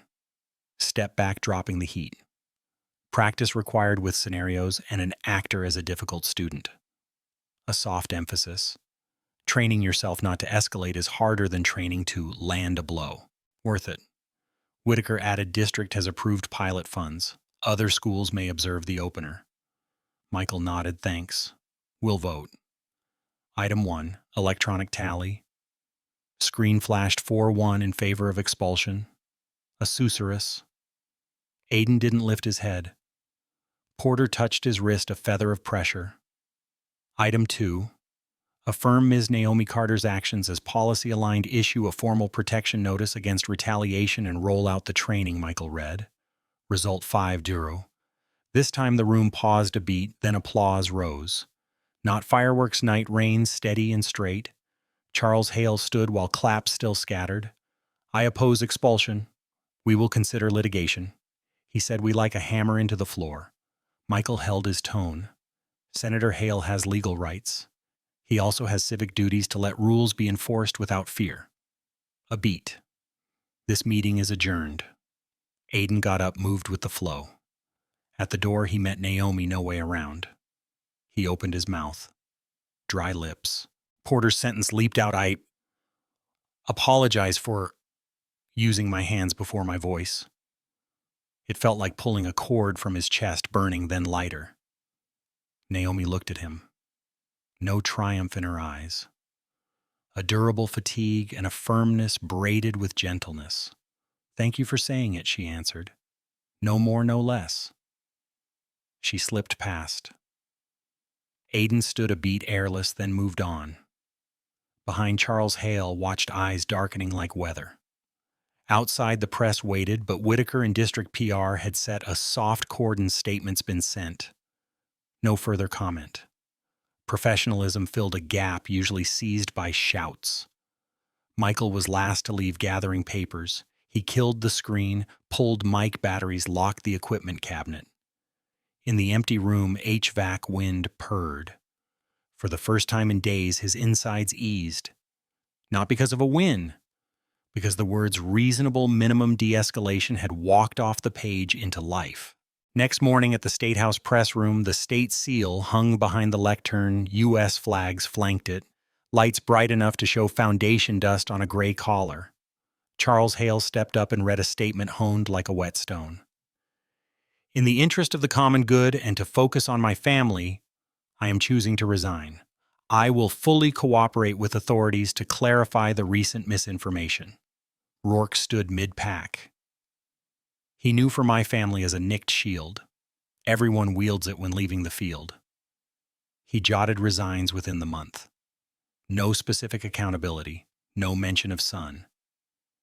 A reporter asked about the IP logs. Hale, a technical matter. Another asked about district impact. I have always supported education. The answers hovered, gliding like glass cleaner fumes. Afterward, Rourke stepped into high sun. Pedestrians didn't stop. Political scandal in a city slides by like a bus. But at the corner, 4 veterans, different caps, stood together, not speaking, just nodding. One held a paper with Rourke's piece. When a classroom holds still. He passed. They didn't recognize him. Good. Some stories don't need an author.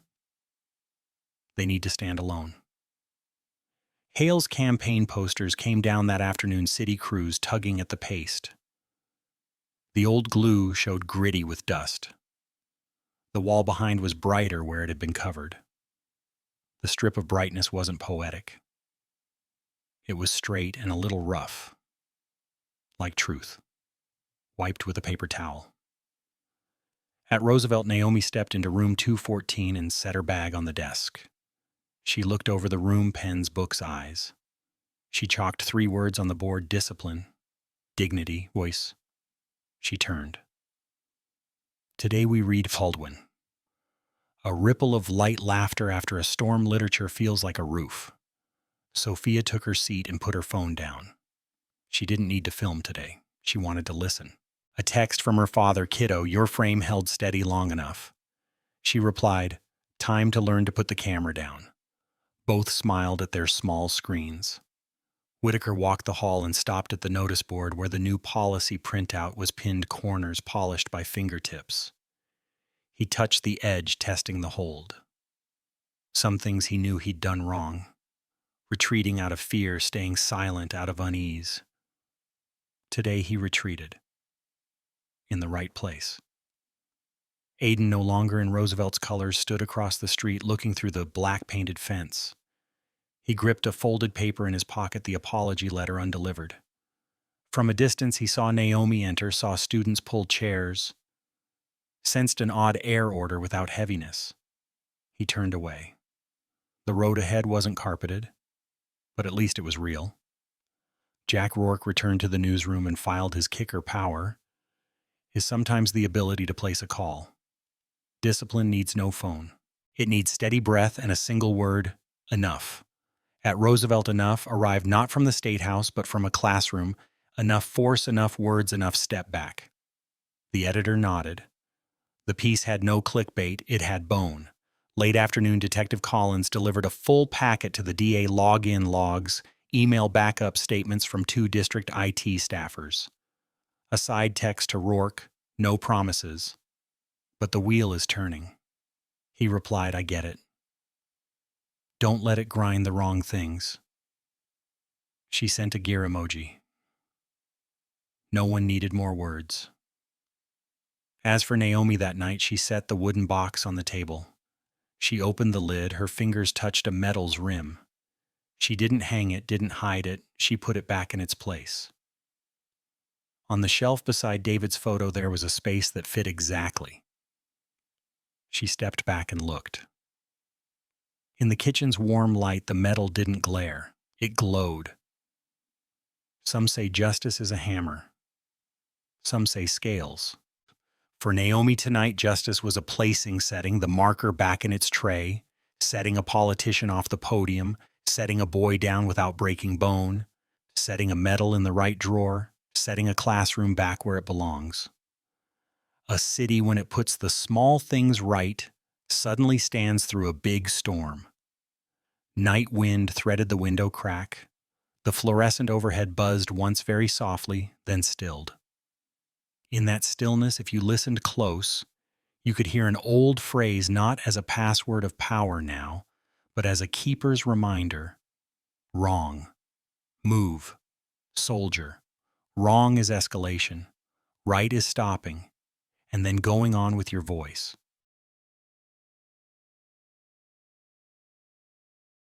On the Monday morning after the storm, slanting sunlight spilled through the maple leaves and fell across room 214's window in pale rectangular panes.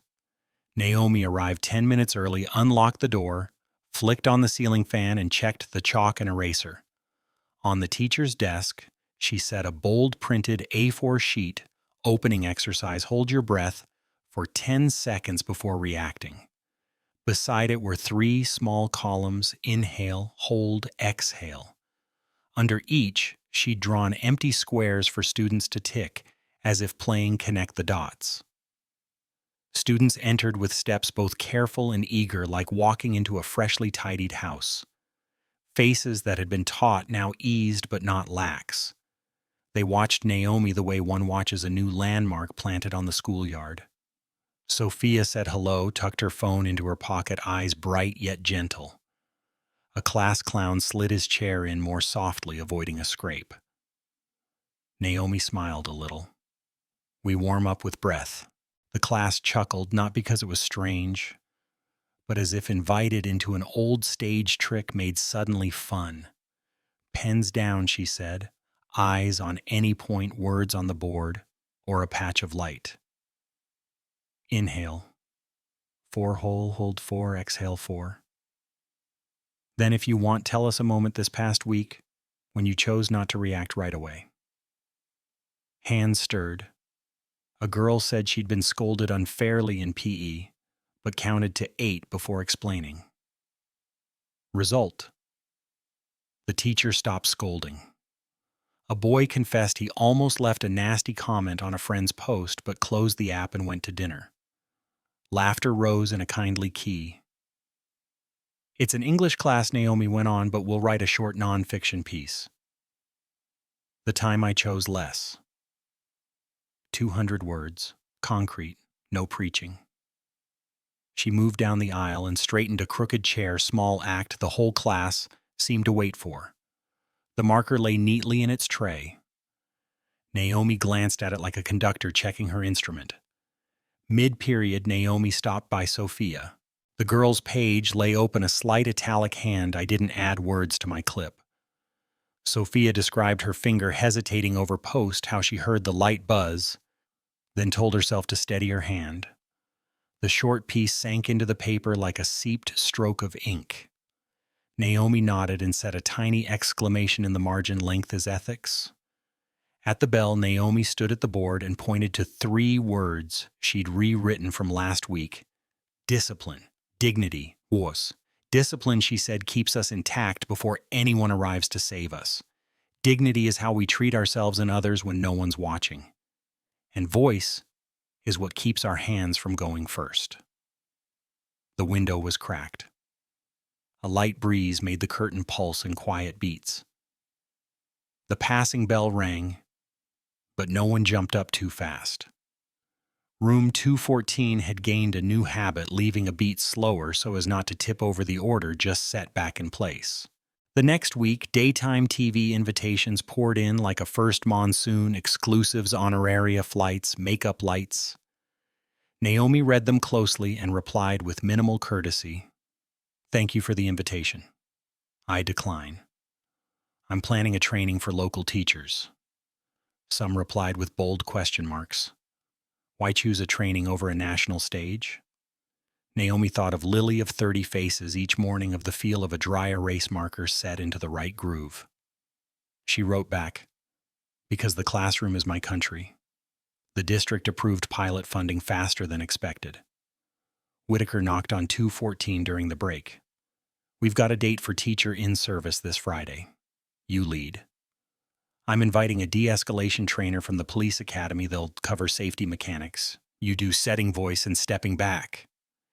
He looked at Naomi as at a map just updated. A new road opened. The gym that day was arranged in a half moon of chairs with an open drill space between. Naomi wore a simple shirt and low heels. She didn't bring a performance, she brought scenarios: a student late, a student loud, a student slamming a desk. "Our first module today," she said, "is practicing not stacking questions, not raising volume, not stepping too close, and 2 do's: do, leave space, do use short commands." She called up the burliest teacher, Coach Miller, to role play. "You come in late, noisy, defiant," Naomi said. In a low, clear voice, she set her tone seat. "Now." Miller, playing the student, pouted and pushed. Naomi quarter-turned, made a safe angle, shifted her gaze just off him so her eyes didn't turn into a rope. Scattered claps around the room, not for theatrics, but because they could see a storm map. Afterward, the academy trainer spoke on the biomechanics of the step back. 1 step back cuts collision chance by 40 or 60%, and stepping back isn't losing position, it creates decision space. Naomi followed, tying it to the ethics of teaching. That space is where we find our voice again. She asked everyone to stand and breathe. Hold, release. 400 teacher chests rose and fell in near unison. From the bleachers, someone filmed and captioned, "An army of teachers." At the end, a young teacher came up, eyes glossy. "I lost my temper once and said harsh things. I apologize to my students, but I still feel ashamed." Naomi set a hand on her shoulder as lightly as putting a marker down. Shame means you're not numb. Starting today, you have an extra step back to use before the shame arrives. At the door, Whitaker watched clusters in lively talk, nodding heads. He said quietly to Naomi, "In 10 years of administration, today might be the first time I've felt useful." Naomi smiled. "Because today we're teaching adults how to do less." They both laughed, a weary, warm sound like after a rinsing rain. Envelopes from the local Veterans Fund were handed out during homeroom. The name on one slanted in handwritten ink, Sophia Martinez. She opened it and read slowly. Integrity and Storytelling Scholarship for a student who shows media honesty. With thanks for posting long enough that the truth wasn't cut, signed Frank Walters and the Roosevelt veterans. The class applauded. Sophia flushed, bowed her head, picturing how her father would whoop and then cry. After school, he waited at the gate, old camera in hand as always. "Kiddo," he said, hugging Sophia, one-armed. "This time I don't need to teach you to hold frame. You taught me how to hold silence in the right places." They laughed together, a laughter with salt grains from tears. Sophia tried a new habit, keeping her phone pocketed more often. At the journalism club, friends asked her to draft a school media ethics guide. 1. Don't film until the victim is safe. 2. Post the full cut. 3. Add no incendiary captions. 4. The clip's purpose is evidence, not fame talisman. The guide was printed and taped on the cafeteria board. A kid muttered, "Why so complicated?" Sophia answered, "Because the truth is complicated. If it isn't true." On the weekend, Sophia was invited to speak briefly at the Use Your Voice assembly. She took the small auditorium stage with a quarter-fold sheet marked with a few keywords. Length, shaky hands, breath. "My dad taught me this trick," she said, tapping her chest. "When you're scared, don't fight the shake with your hands, fight it with your heart. Breathe, hold, release. When your heart holds steady, the frame holds steady." The room smiled. She closed with a small line, like a promise: "I want to be a journalist, but first I want to be someone who knows when to put the camera down."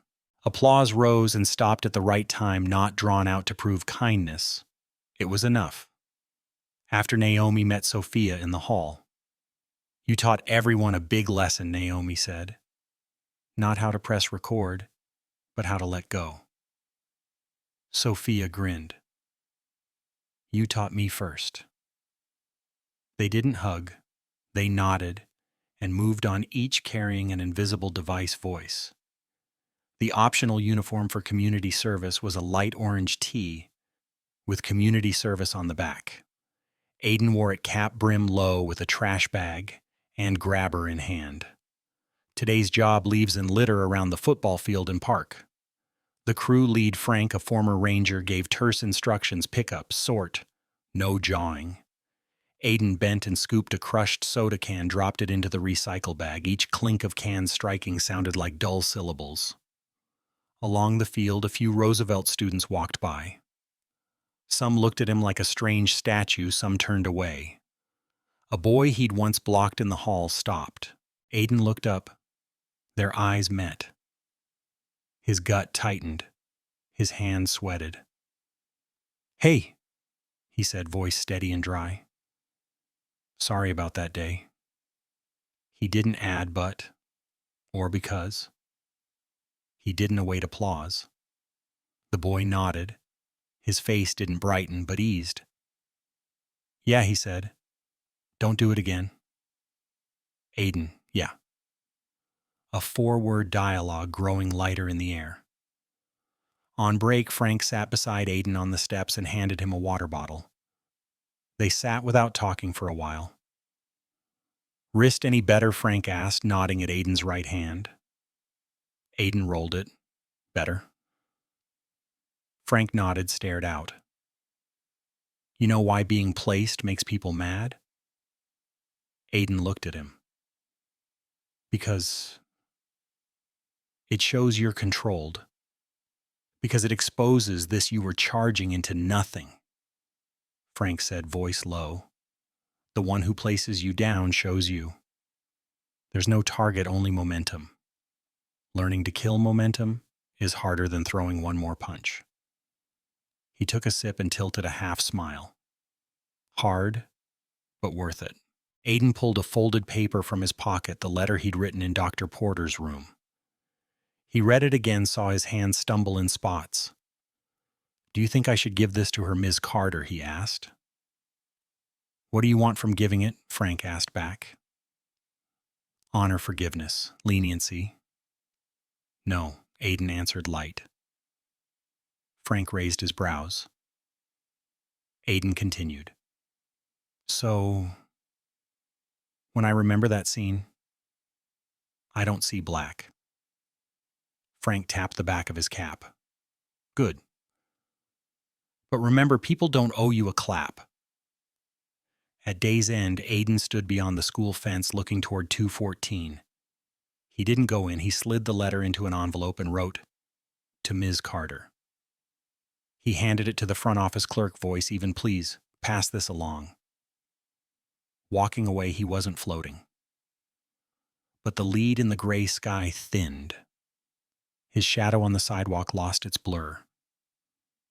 Dr. Porter texted, "Good. Now rest. Tomorrow start again." He replied, "Yes." Phone down. Aiden sat by the window and looked at his hand. It had been a hammer. Today it practiced being a flagpole, keeping a strip of cloth from falling. He didn't know when it would hold steady, but he knew the bearing. On Sunday, the sky gathered clouds. Naomi drove to the military cemetery at the city's edge. White headstones stood in lines like sentences that need no edit, grass, close-cut wind, running across the field in a low hum. Naomi brought a handkerchief, a sprig of lavender, and a marker dried out, no longer used. She had planned to put it into the wooden box, but before that she wanted to walk it a little ways. David's grave was row 7, stone 10. She sat on the nearby bench, laid the sprig at the base, and traced his name and year's numbers that hurt less now, but never empty. Wind slid into her shirt with a light chill, smelling of damp earth. "I brought the class back to where it belongs," she said, as if he'd look up from a fixed engine. "Not by myself. People helped a girl with a phone, a principal relearning step back, a quiet old soldier, a spare-spoken reporter, a counselor who asks the right question, and a boy beginning to learn how to speak." She smiled. "Oh, and the hecklers too, they forced us to speak more clearly." She set the marker in her palm. "This," she told David as a reminder, "put things back where they belong." She opened the small wooden box she'd brought, laid the marker beside the folded flag's corner. The lid shut with a thin click, like a period at the start of a line. Naomi leaned back and closed her eyes. Images flowed by Aiden's hand. The step back, the lights buzz, Lily whispering, "Stand still," Whitaker's nod. Sophia saying, "Put the camera down." Rourke capping his pen, Collins sending a gear emoji, Frank speaking of momentum. All of it linked by a fine thread called discipline, not cold severity, but love that knows the way. She opened her eyes and saw under the next headstone a letter pressed beneath a stone, the paper yellowed, but the words legible, "I'm not good at goodbye. I'm good at learning how to go on." Naomi smiled, stood, brushed the dust from her pants, and saluted with the short ritual her body still remembered. On the drive back, she stopped at a small bookstore and bought extra copies of James Baldwin and Maya Angelou, Voices that Turn Wind into Ladders. Next week, she thought, we'll write about useful silences. Across the street, a flower seller called out. Naomi bought white daisies, thinking to set one on the teacher's desk tomorrow just so the class would know after storms, some things still bloom in season. That night, she slid the wooden box into the cupboard beside David's photo. Not above, not below square. She stepped back and looked. In the kitchen's yellow light, the metal didn't glare. It was like the best old skin subdued. Monday room 214 was full. Naomi walked in carrying the daisies. She tucked them in a vase and set it on the desk's corner. Today, she said, we'll write 3 words on the board and live with them for a period. She took the chalk and wrote slowly, discipline, dignity, voice. Chalk dust fell like an early summer powder rain. Discipline, she tapped, we've talked plenty. Today we practice if you're annoyed with someone, switch seats before you speak. The class laughed. A few mischievous pairs made a catwalk of the swap. Dignity, she said next, isn't swagger. It's knowing you have worth and behaving to that worth. She looked around and caught an eye. Once cocky, now softer. When someone apologizes without asking for a prize, that's dignity. Voice she tapped the chalk as breath finding its words. She raised 4 fingers. The whole class understood and inhaled together. Smiles rose. Chests fell. A soft knock at the door. The receptionist brought an envelope and set it on the desk to Ms. Carter. Naomi didn't open it yet. She continued with the lesson, reading Baldwin on the Fire of Words. She invited comments. One student said, "Words help me not throw a punch anymore," and the class laughed. Another said, "I feel lighter when I say the thing I mean." Sophia jotted a few lines, no filming. At recess, the room was empty. Naomi sat, opened the envelope. A folded letter, bold hand with waivers. "I'm sorry I used my hands before my voice. I'm sorry I made you in the class afraid. I don't want to be that person." No signature, but none needed. A smudge in the corner, sweat maybe, or water. Naomi folded the letter and slipped it in the drawer level with the grade book. Between measurement and mercy, she chose a place in between, acknowledgement. In the afternoon, use your voice returned, this time for the lower grades. Naomi said little. Mostly students led the breathing drill themselves. On stage, 40 arms moved in time. Inhale, hold, exhale, like a slow dance. Voice here wasn't loud. It was the background music everyone hears. For the final remarks, Whitaker took the stage. He pulled a yellow Post-it from his pocket with scrawled words. "Step back in the right place." I stuck this on my screen. He admitted to remind myself to step back when I'm scared, not step away from responsibility. The hall laughed and clapped. He nodded, face flushed but eyes bright. Outside, the light was thinning. TV vans had thinned too. Hale's street posters had been replaced with an ad for an online class, Learn to Listen.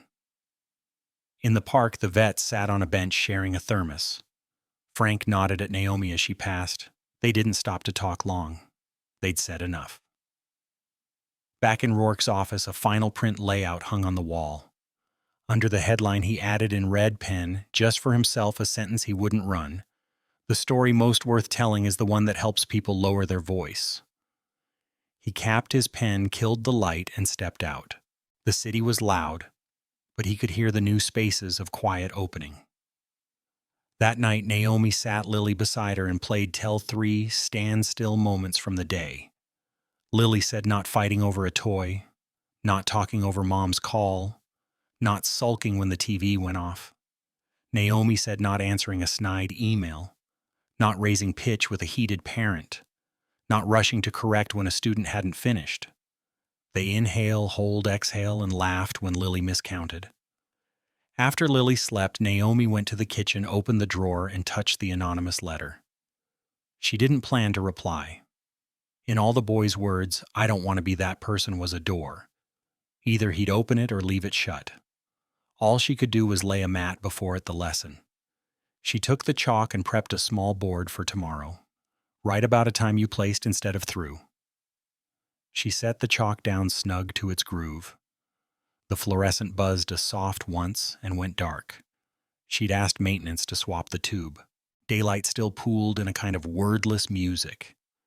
The story began with 3 words: wrong, move, soldier. Once a code to flip on discipline and danger, now in room 214, those 3 resolve into a new refrain: don't, escalate. They weren't written on the board, but glowed in breathing stance the way a marker is set down. The kids learned them like a new alphabet: A for air, B for backstep, C for choice of words. As night wind threaded the door crack, Naomi stood a beat on the classroom threshold, looking at the room where she'd reset every chair. She took a step back, drew a breath, and smiled. Discipline keeps people alive. Dignity keeps them upright. Voice keeps the community calm.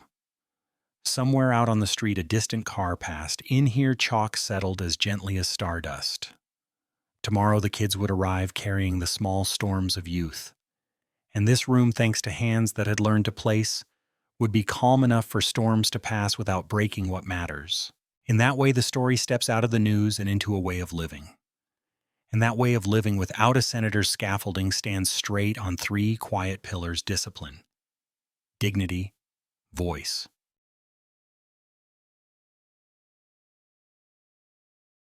The story ends here, but the echo of that step back stays with us. If you were in those 29 seconds, what would you choose? Strike back or keep discipline to save the class? If this video moved you, please like to support the storytelling team, subscribe and hit the bell so you don't miss the next episode. Comment below. What moment in your life called for?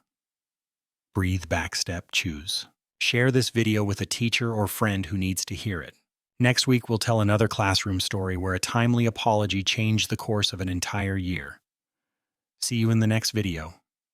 When discipline keeps us alive, dignity keeps us upright, and voice keeps the community calm.